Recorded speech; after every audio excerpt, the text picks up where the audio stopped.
This election could make history. Many firsts could come from the midterm, including the possibility of the longest-serving governor in U.S. history, as well as the first woman from Iowa to make it to Washington. This is the first time Deputy Kurt Freitag has taken a shot at the top job. He says he's been surprised at how negative the campaign has gotten. The most visible example, a website that, to put it lightly, puts him in a bad light. Number one, it's completely libelous. Controversial quotes, court documents, even accusations that he's in a biker gang, and he's convinced the anonymous webmaster is a coworker. Whoever created this came from within the building. The tension goes deeper than a website. Not long ago, KIMT News 3 got a tip about a surveillance video. We were told it shows Freitag campaigning on duty inside the department. So what are we going to do now with the new sheriff? What are you going to try to change and do? Yeah, we're going to make better.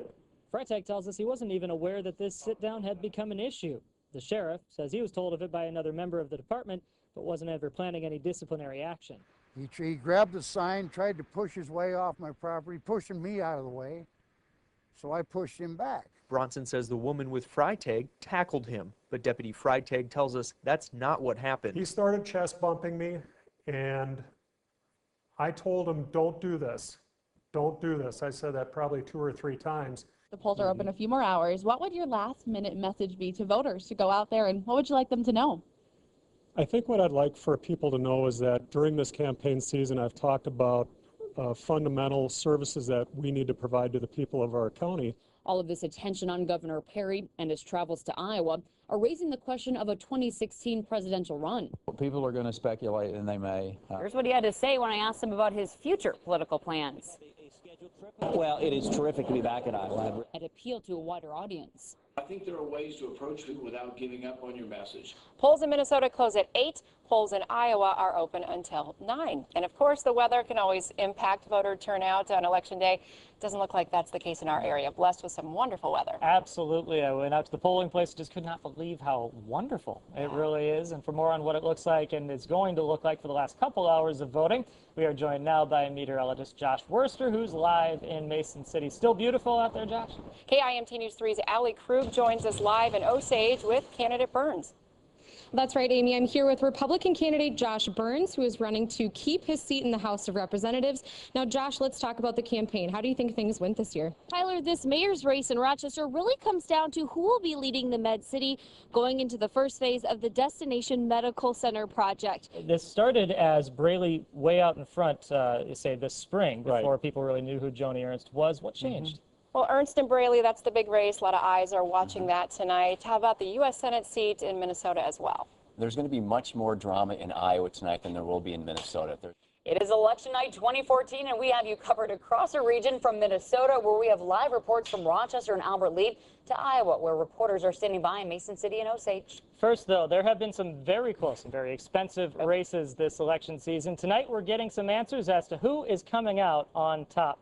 First, this is a race with eyes across the nation, all on it. Iowa State Senator Joni Ernst against Democratic Congressman Bruce Braley. They've been fighting in a very close race for the open U.S. Senate seat. Now, this is a race that KIMT News 3's Tyler Mickelson has been following for us all day long. Yeah, he's live in Mason City at Whiskey Creek for some reaction. Tyler, a long, hard-fought race for both sides.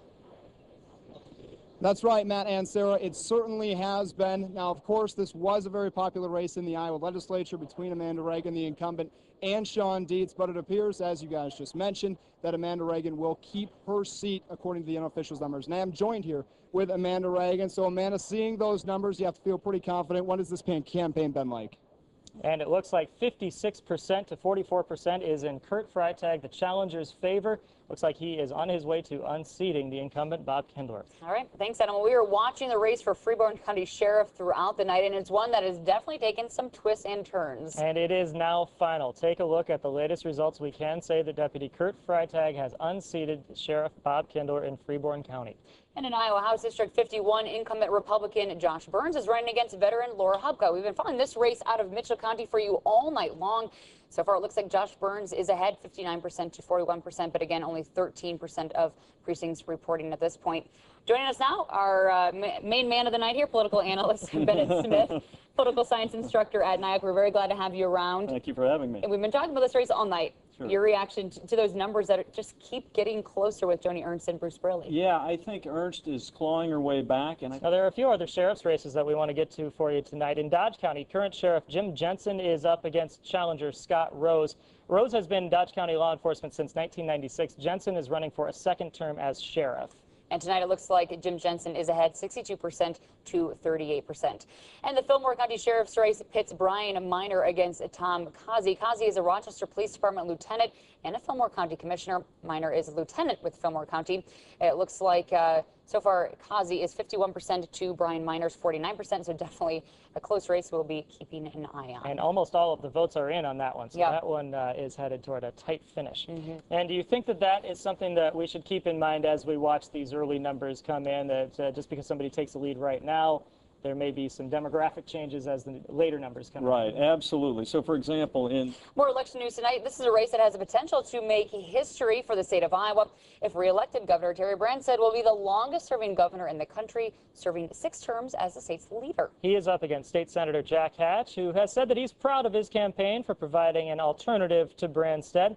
Let's take a look at the numbers, though. Terry Branstad with 51% to Jack Hatch's 45%. This is a little bit closer than a lot of people expected, but still early 17% of the precincts reporting.